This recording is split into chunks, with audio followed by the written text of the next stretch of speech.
Arizona, where the state Supreme Court ruled that a Civil War-era law banning abortion could be enforced. Leslie Sanchez and Joel Payne join us now with more on this. Leslie is a CBS News political analyst who served in the George W. Bush administration. Joel is a CBS News political contributor, Democratic strategist, and chief communications officer for Move On. Joel, let me begin with you. As you know, Vice President Harris is in Arizona campaigning today. It's interesting to me that for years and years and years and years, Republicans campaign on abortion rights. They campaign on overturning Roe versus Wade. And now that has come to pass. And when you see where states ultimately can take the repeal of this landmark decision, you see some Republicans, Joel, saying, wait a second, didn't expect it to be like this, because they see the writing on the wall, which is that the country is not in step with what we're seeing in Arizona. So, well, they're not exactly saying, wait a second, I didn't expect to see it like this. Their messaging might be a touch different. Yeah, so break that down. I mean, what we heard from Donald Trump, and there's another question about Kari Lake, so we'll just throw it out there. Kari Lake is, I think, a really good example, who had called this, Civil War era ban a great law. And now she's sort of flip-flopping on that. That's what a little bit, not necessarily taking the lead, but a little bit following Donald Trump, who came out and made this statement. Everyone's waiting to hear what his position was on abortion. And ultimately what the statement was that we should leave it in the state, to the states to decide. Right. And then when the states did anyone decide, who wants to make a precious little baby should be allowed to do so, as he said. But what he didn't say was, I would endorse or pursue a federal ban or a federal 15-week ban. He did not Which his opponents believe he will pursue once he's president. But for now, Joel, he has to say, leave it to the states. But even when the states decide, he says that he thinks they may have gone too far. Yeah, and imagine how voters are receiving the conversation that you both had to go through just to explain what's going on. Right. And I think that's kind of the subtext here. This is, by the way, where someone like myself or Leslie will insert the dog caught the car, because it did. Republicans never had a plan for what they would do after there was a seismic change in the national abortion standard, Roe v. Wade. And they are currently dealing with the mess that they created. They pushed too far on this. They pushed far beyond what any large swath of the American people wanted to do on abortion. The American folks have been pretty clear that they believe that Roe or something close to Roe should be the standard. And the fact that Republicans have spent the last 2 years continuing to agitate for an even more extreme restriction on abortion, I think will harm them. It harmed them in 2022. It will harm them politically again in 2024. And no matter how much Donald Trump tries to push away from responsibility, I think that you're going to see folks like the Biden campaign, outside groups that are supportive of Joe Biden's reelection, make it clear to voters and put it in front of them that Donald Trump is responsible. And no matter what he says right now, if he is the president, he will sign a national abortion ban, period. End of story. Trump will put in it. So, Leslie, obviously keeping abortion top of mind is advantageous to the Democrats as we head towards November. But I'm sort of curious, flip-flopping might be too strong of a word, but this dancing around the abortion issue that you're seeing Republicans do, does that even matter to Republican voters? Because I was thinking, well, who are they going to vote for? If they don't vote for Donald Trump, I mean, were they going to vote for Biden anyways? Maybe we're kind of being critical, but maybe it doesn't matter. I think all of this matters, Anne-Marie. I like to remember that good judgment comes from experience, and experience comes from bad judgment.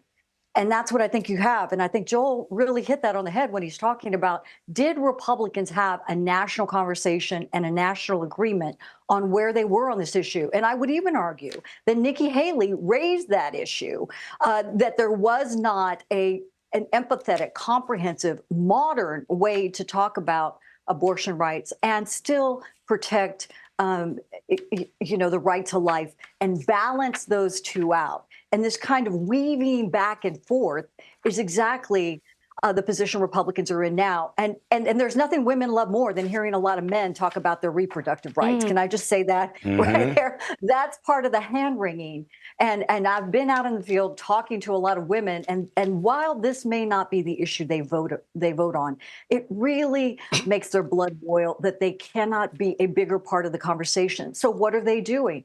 They are putting amendments on the state ballots, like in red states, Republican states like Kansas and Ohio, to kind of to codify the ability to have an abortion. And that's beyond what the pro-life community thought would happen. So in private conversations, I'll in here, private conversations with pro-life community, they'll say, we can see that this overreached, and as a result, you're seeing more women run on the Democratic side in districts that Republicans should consider safe and are. All abortions across our state should be enforced. And while she can't preempt a decision, ABC 15 political reporter Mark Phillips says Governor Katie Hobbs is hoping to make it moot. Under the memorial honoring Arizona's pioneer women, Governor Katie Hobbs signed her name to the petition drive aimed at enshrining a woman's right to an abortion in the state's constitution. Without the protections we had for 50 years under Roe v. Wade, our ability to access abortion care, miscarriage care, pregnancy care, and even contraception is under threat. There are a handful of clinics currently offering abortion services in Arizona.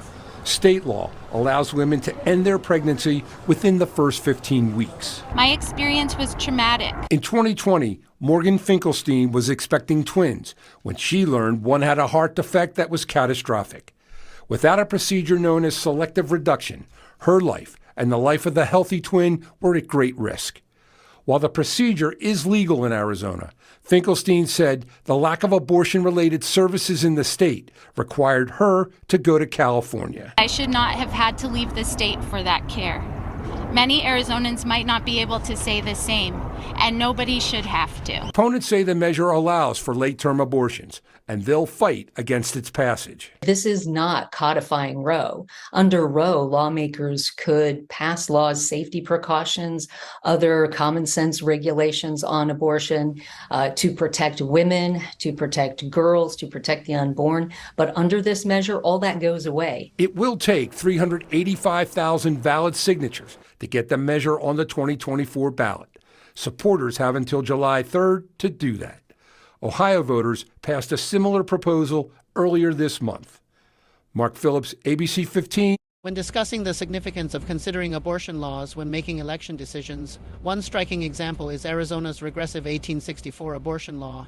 This law serves as a poignant reminder of the historical context surrounding reproductive rights and the impact it has on our voting choices. Arizona's backwards 1864.